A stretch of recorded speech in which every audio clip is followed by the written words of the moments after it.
সম্মানিত মুক্তিকামী ভাইয়েরা, আমি শুধু বলতে চাচ্ছি, আল্লাহ রাব্বুল আলামিন নিজে কোরআনের মধ্যে ঘোষণা করে যে ওলি আল্লাহ, আল্লাহর বন্ধু, তাদের দুনিয়াতে কোনো ভয় নাই, কিয়ামতের ময়দানে তাদের কোনো চিন্তা নাই। এই ওলি আল্লাহর সঙ্গে দুনিয়ার কোনো মানুষ যদি দুশমনি করে, বিরোধিতা করে, আল্লাহ নিজে হাদিসে কুদসিতে বলে, মান আদালি ওলিয়ান ফাকাদ আযানতুহু বিল হারব।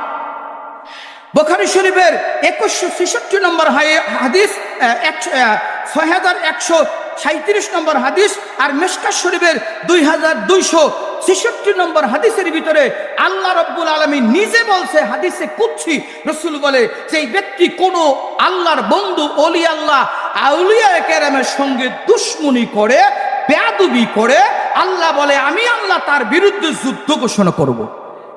ও ভাই, আল্লাহ যদি যুদ্ধ ঘোষণা করে পারবেননি? কি কোন পারবেননি? আমাগো সাথে লাগিয়ে দেখেন, আশেকের রাসূলেরা আমাগো সাথে লাগিয়ে দেখেন, 1% হঠাৎ করে আর পারবেন না। কথা কোন ঠিক কিনা?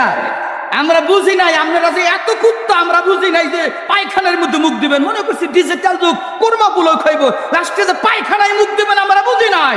এত কুত্তা আপনারা, আমরা জানতাম আপনারা একটু ভালো হয়েছেন, কিন্তু যখন দেখলাম ভালো হন নয়, কুত্তারে সুসু করলে কাম হয় না, কুত্তারে মুগুর দেওয়া লাগে। ঠিক কিনা কোন? এই জন্য আমরা গোটা বাংলাদেশের, গোটা বিশ্বের আশেকের রাসূলেরা এই কুকুরদের জন্য মুগুর নিয়ে আছি।